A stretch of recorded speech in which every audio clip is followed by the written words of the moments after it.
नमस्कार, आर्य न्यूज देख रहे हैं आप। मैं हूं आपके साथ पल्लवी सिंह। उत्तराखंड बुलेटिन की शुरुआत करेंगे हरिद्वार से, जहां एक साल पहले कब्र में दफनाए गए एक शव को बाहर निकाल दिया गया है। दरअसल आपको बता दें कि पत्नी की हत्या के आरोपी इस पति को लेकर यूपी पुलिस कलियर पहुंची है। यहां पर शरीफ ने शव को कलियर में दफनाने की बात कबूली। हालांकि आरोपी ने पुलिस को बताया है कि युवती की मौत बीमारी के कारण हुई थी। तो वहीं बनारस पुलिस ने स्थानीय पुलिस प्रशासन की मदद से फोरेंसिक टीम की मौजूदगी में इस शव को, जो कि कंकाल में तब्दील हो चुका था, उसे कब्र से बाहर निकाला है और इस दौरान डीएनए और फोरेंसिक जांच के लिए शव को लैब भिजवा दिया गया। बहरहाल पुलिस अब आगे की कार्रवाई में जुटी है।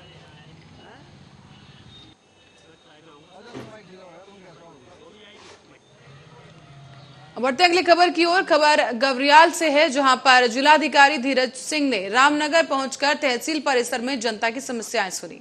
इस दौरान यहां पर 88 लोगों ने जिलाधिकारी के सामने अपनी अपनी समस्याएं रखी और इसी दौरान संबंधित विभाग के अधिकारियों ने बताया है कि शिविर के दौरान अनाथ बच्चों द्वारा राशन न मिलने और स्कूल में शिक्षा ग्रहण करने की समस्या रखी, जिस पर उन्होंने इन अनाथ बच्चों को तत्काल ही राशन उपलब्ध कराते हुए कहा कि इन बच्चों की पढ़ाई के लिए भीमताल में स्थित एक स्कूल में इनका प्रवेश कराया जाए। इस दौरान साथ ही उन्होंने ये भी कहा है कि कुछ समस्याएं ऐसी थी जो न्यायालय में विचाराधीन है, ऐसी समस्याओं का भी शीघ्र समाधान किया जाएगा। इसके अलावा जिलाधिकारी ने रामनगर विकास खंड में ग्राम पंचायत विकास अधिकारी दिनेश सैनी की ग्रामीणों द्वारा की गई शिकायत पर उनकी जांच करने के साथ साथ जिला पंचायत विकास अधिकारी को इस अधिकारी को सस्पेंड करने के आदेश भी दिए। आपको बताते चलें कि अधिकारी ने यहाँ पर जनता की समस्याओं को सुना, उनका समाधान प्राथमिकता से किए जाने को लेकर भी आदेश दिया और शिविर में विधायक दीवान सिंह बिष्ट के अलावा सभी विभागों के अधिकारी भी मौजूद रहे। इसमें देखिए लगभग 88 शिकायतें हम लोगों ने दर्ज की हैं और ये पहली बार हम लोग यहाँ पे रामनगर में बैठे हैं। वैसे तो बहुत ही से शिविर हमारे लगते रहते हैं, लेकिन एक रूटीन में अब हम लोगों ने ये तय किया है कि हर महीने के प्रथम शनिवार को और तृतीय शनिवार को हम 11 बजे से लेकर 2 बजे तक जनता की शिकायत हम लोग सुनेंगे। तो उसमें टोटल 88 शिकायतें हम लोगों ने दर्ज की है। इसमें कई मामले ऐसे आए जिनको राशन नहीं मिल रहा था। कुछ बच्चे ऐसे आए जो अनाथ थे, उनको राशन नहीं मिल रहा था, तो उनको तत्काल हम लोग राशन की व्यवस्था की है। और वो अनाथ बच्चे पढ़ नहीं सकते आगे जाके, तो उनके एडमिशन की व्यवस्था हम लोग कर रहे हैं। तो भीमताल में अनाथ बच्चों के लिए एक स्कूल है, हरमन माइनर, तो वहाँ पे हम उन बच्चों का एडमिशन कराएंगे। और बहुत सारे मैटर्स ऐसे आए जो जमीन से रिलेटेड हैं, तो कुछ मैटर उनमें ऐसे हैं जो न्यायालय में विचाराधीन है। ऐसे मैटर्स में हम कार्रवाई नहीं कर सकते, लेकिन जिन मामलों में न्यायालय में कोई विचार नहीं हो रहा है या न्यायालय में जिसमें वाद नहीं चल रहा था, उन विषयों पे हम लोग एक सप्ताह के अंदर जो भी जितने भी लोगों का आया है उसका निस्तारण।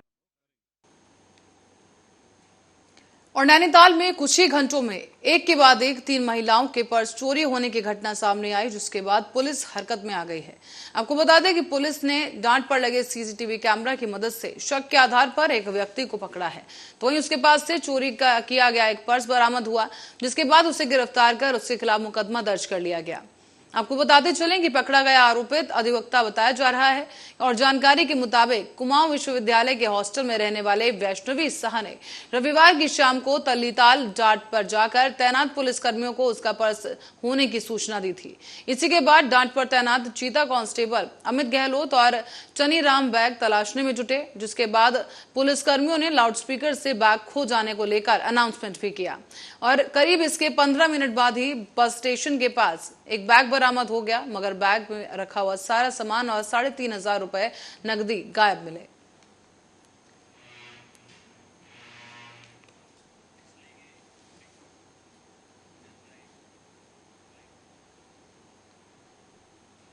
और इस बीच उत्तराखंड से एक बड़ी खबर सामने आ रही है, जिससे आपको रूबरू करा दें कि उत्तराखंड से खबर है, जहां उत्तरकाशी में यमुनोत्री हाईवे पर बड़ा सड़क हादसा हो गया है। इस हादसे में करीब 500 मीटर गहरी खाई में एक मिनी बस जा गिरी है और इस घटना के वक्त मिनी बस में 32 लोग सवार बताए गए। हालांकि सड़क हादसे में 22 लोगों की अब तक मौत हो चुकी है। तो वहीं यमुना घाटी में खाई में गिरी लोगों से भरी ये बस, जिसके बाद बचाव कार्य शुरू किया गया और इस दौरान स्थानीय प्रशासन रेस्क्यू ऑपरेशन में जुटा हुआ है। आपको बता दें कि तस्वीरें वहां से सामने आ रही हैं जहां पर सड़क हादसे के दौरान 22 लोगों की मौत हो गई है। दरअसल आपको बता दें कि एक मिनी बस थी जो कि रास्ते में पलट गई है। यमुना घाटी में खाई में जा गिरी है ये लोगों से भरी बस, जिसमें 32 यात्री सवार बताए जा रहे हैं। तो वहीं बचाव कार्य में स्थानीय प्रशासन जुटा हुआ है और अब तक 22 लोगों के मरने की पुष्टि हो चुकी है, जिनके शवों को बाहर निकाल लिया गया। उत्तराखंड से इस वक्त की बड़ी खबर।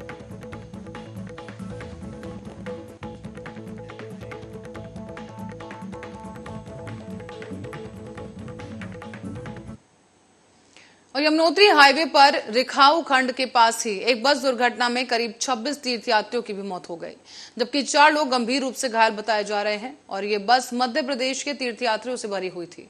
इन घायलों को सामुदायिक स्वास्थ्य केंद्र डामटा में भर्ती कराया गया और रविवार शाम को 6:45 बजे के करीब यमुनोत्री हाईवे पर डामटा से करीब 5 किलोमीटर दूरी पर यमुनोत्री की ओर से रिखाऊ खंड स्थान पर यह हादसा हुआ। बस में बस चालक और परिचालक समेत करीब 30 लोग सवार बताए गए और इस दुर्घटना की सूचना पर पहुंचे बड़कोट और पुरौला पुलिस के साथ साथ एसडीआरएफ और एनडीआरएफ की टीम भी खोज और बचाव अभियान में जुट गई। इस स्थान पर दुर्घटना हुई वहां सड़क पर पैरापिच भी नहीं था और डामटा से लेकर रिखाऊ खंड तक 5 किलोमीटर एरिया को पहले से ही डेंजर घोषित किया जा चुका है। इस दौरान अंधा मोड़ होने की वजह से सामने से आ रहा वाहन जल्दी से दिखाई नहीं देता। मुख्यमंत्री पुष्कर सिंह धामी और मध्य प्रदेश के मुख्यमंत्री शिवराज सिंह चौहान ने भी घटनास्थल पर वो पहुंचे हैं, जहां पर पूर्व जिला पंचायत सदस्य और स्थानीय निवासी कुशलानंद नौटियाल जबर सिंह पवार ने एनएच के अधिकारियों के खिलाफ मुकदमा दर्ज कर कार्रवाई की मांग की है।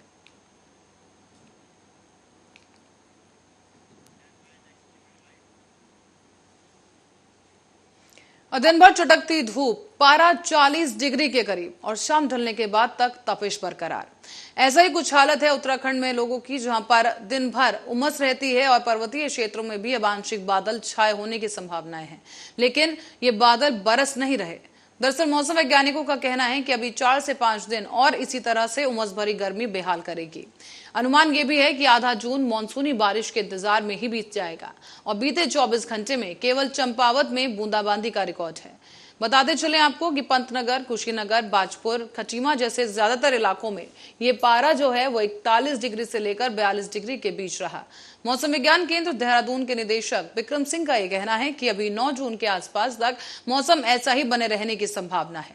हालांकि तराई भावर में पारा 40 से 42 डिग्री के बीच बना रह सकता है, जबकि हल्द्वानी में रविवार के दिन ही तापमान 39.9 डिग्री सेल्सियस दर्ज किया गया।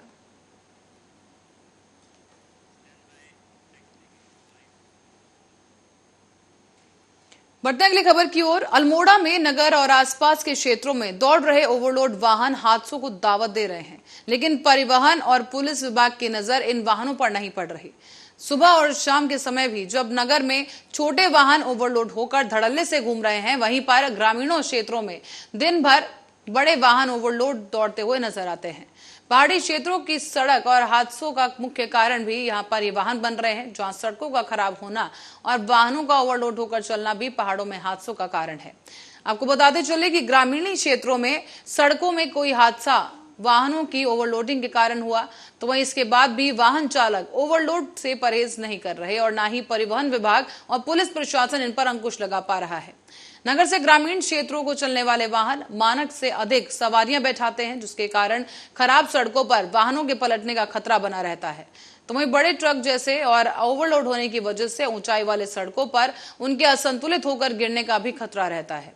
ग्रामीण क्षेत्रों की बात की जाए तो हाल इतना बुरा है कि कई मैक्स और जीप चालक गाड़ियों की छतों पर भी सवारियां भरकर ले जाते हैं। सामान ढोने वाले वाहनों में भी इतनी ऊंचाई तक सामान लदा होता है कि किसी पेड़ या बिजली के तार से टकराकर सामान गाड़ी से गिरने की संभावना होती है। पिकअप और ट्रक जैसी गाड़ियां भी लोहे के सरिये लाने में सरिया आदि और अधिक गाड़ियां सरिया जो होता है वो गाड़ी से अधिक बाहर निकल रहा होता है, जिसकी वजह से दुर्घटना घट सकती है। और इसी बीच ओवरलोड वाहन चलाने वाले चालकों पर अंकुश लगाने के लिए लगातार चेकिंग अभियान भी चलाया जा रहा है। हालांकि पकड़ में आने पर उनके खिलाफ चालान की कार्रवाई की जा रही है, लेकिन अभी भी ओवरलोडिंग पर अंकुश नहीं लगाया जा सका।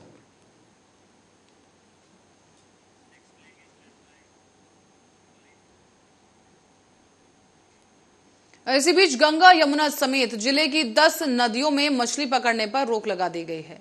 साथ ही मत्स्य पालन विभाग की ओर से इसके लिए निर्देश भी जारी किए गए। आपको बता दें कि मत्स्य पालन विभाग की ओर से 3 महीने तक के लिए यह प्रतिबंध लगाया गया है। जून, जुलाई और अगस्त महीने में ही प्रजनन अवधि तक नदियों से मछलियां न निकालने का निर्णय लिया गया और नदियों में मत्स्य पालन को बढ़ावा देने को लेकर यह कदम उठाया गया है।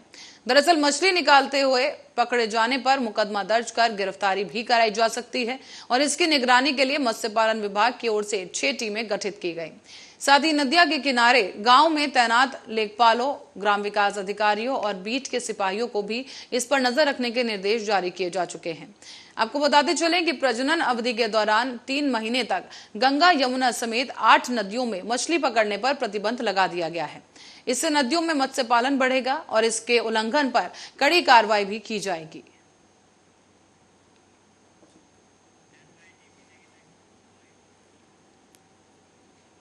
और इस बीच गरुड़, बैजनाथ और गढ़खेत रेंज के जंगलों में एकाएक आग लगने से वन विभाग के हाथ पैर फूल गए हैं।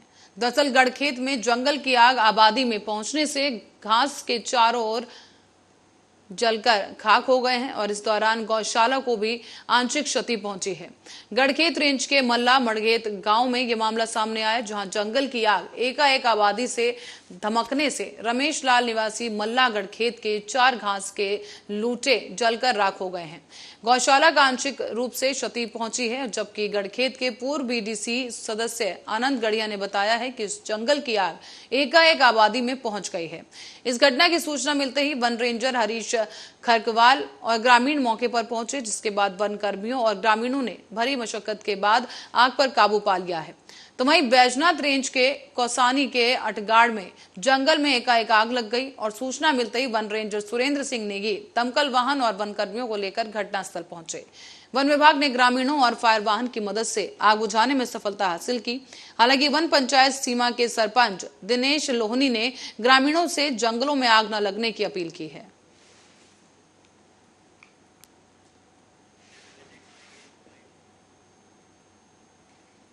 और खबर मीरा साहिब क्षेत्र से जुड़ी है, जहां इंद्रेश्वर नगर स्थित बीएसएफ 36 बटालियन हेडक्वार्टर में बीएसएफ और आईसीआईसीआई फाउंडेशन जम्मू ने संयुक्त रूप से विश्व पर्यावरण दिवस मनाया।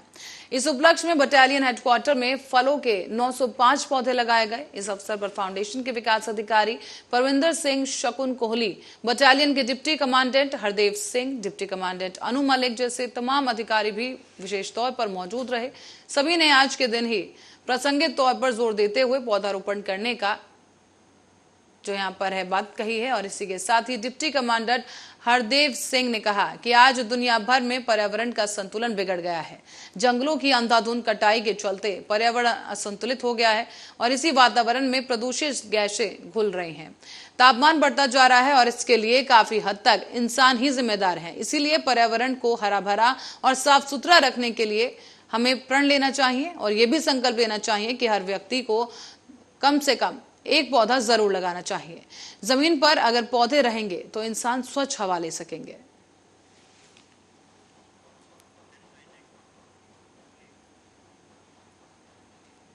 और एक महिला को शादी का झांसा देकर युवक ने दुष्कर्म की वारदात को अंजाम दिया। खबर रुड़की से है, जहां पर महिला ने शादी के लिए दबाव बनाया तो इस युवक ने मना करते हुए उसका अश्लील वीडियो इंटरनेट मीडिया पर वायरल करने की धमकी दी। बताते चलें आपको कि पुलिस ने अब मुकदमा दर्ज कर छानबीन शुरू की है। भगवानपुर थाना क्षेत्र के एक गांव निवासी महिला ने सिविल लाइंस कोतवाली पुलिस को तहरीर दी है। इसमें बताया गया कि उसकी मुलाकात कुछ साल पहले नीटू निवासी IRI कॉलोनी रुड़की से हुई थी। इसके बाद दोनों के बीच फोन पर बातचीत होने लगी और प्रेम संबंध बन गया। महिला का यह भी आरोप है कि युवक ने शादी का झांसा देकर उसके साथ दुष्कर्म किया है। यही नहीं बल्कि नहाते हुए उसका वीडियो भी बनाया गया।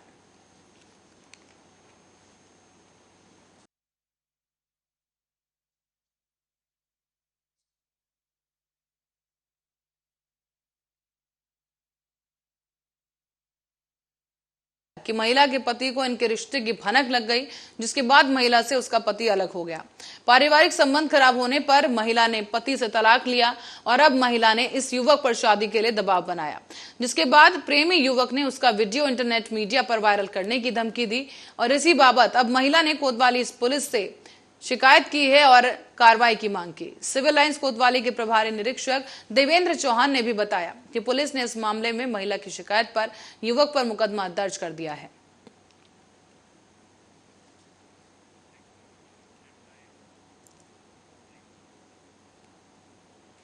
और खबर उधम सिंह नगर जिले से है, जहां सुतारगंज में किसान ने नेशनल हाईवे खटीमा टनकपुर के लिए अधिग्रहित भूमि को करीब 87,81,21,000 का मुआवजा हड़पने का आरोप लगाया है।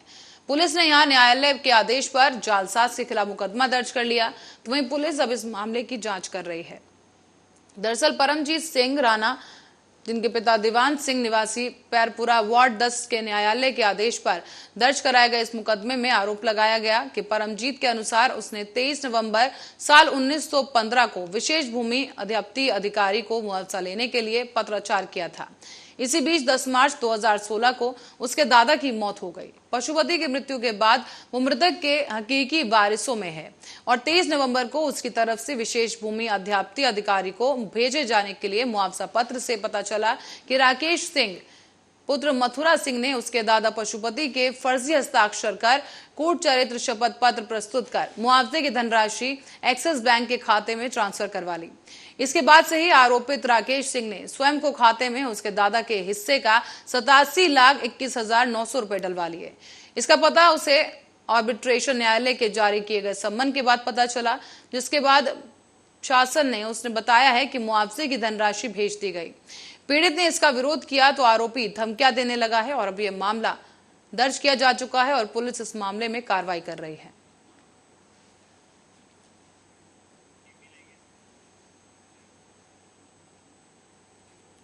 और रुक करेंगे हल्द्वानी का, जहां बस स्टेशन पर यात्रियों का जमावड़ा लगा है। नैनीताल की बस में सीट पाने के लिए अफरा तफरी का माहौल देखने को मिला और छोटे बच्चों को खिड़कियों से अंदर घुसाकर लोग सीट कब्जाते नजर आ रहे हैं। दरअसल आपको बता दें कि पर्यटन सीजन में छोटी बसों की संख्या नहीं बढ़ने के कारण यात्रियों को खासा परेशानी का सामना करना पड़ रहा है। इसी के बाद अफसरों ने भी अब बसों के चक्कर बढ़ाकर भीड़ को नियंत्रित करने की कोशिश की, लेकिन बस के इंतजार में लोग पसीना बहाते रहे। दरअसल जून को पीक सीजन माना जाता है, जहां दिल्ली, गाजियाबाद और हरियाणा समेत कई जगहों से रोजाना बड़ी संख्या में पर्यटक हल्द्वानी पहुंच रहे हैं। इसके बाद नैनीताल जाने के लिए सबसे ज्यादा भीड़ आ रही है और रोडवेज के मुताबिक रविवार को हल्द्वानी डिपो की बसों ने नैनीताल के 20 चक्कर लगाए हैं, जबकि काठगोदाम डिपो में भी 10 से ज्यादा राउंड पहुंचे। उसके बाद भी लोगों की परेशानी बनी की रही। इस दौरान अल्मोड़ा और रानीखेत मार्ग पर भी भीड़ देखने को मिली है और बसों की संख्या पूरी नहीं होने पर यात्रियों ने केमू स्टेशन का रुख कर लिया है, लेकिन वहां भी काफी भीड़ नजर आई, जिसके बाद अब लोग टैक्सियों के सहारे पहाड़ को रवाना हो गए। आपको ये भी बता दें कि ARM हल्द्वानी सुरेंद्र सिंह बिष्ट ने बताया है कि दिल्ली जाने वाले लोगों की भी संख्या रविवार को काफी ज्यादा रही। दोपहर तक इस रूट पर करीब 13 गाड़ियां रवाना कर दी गई थी।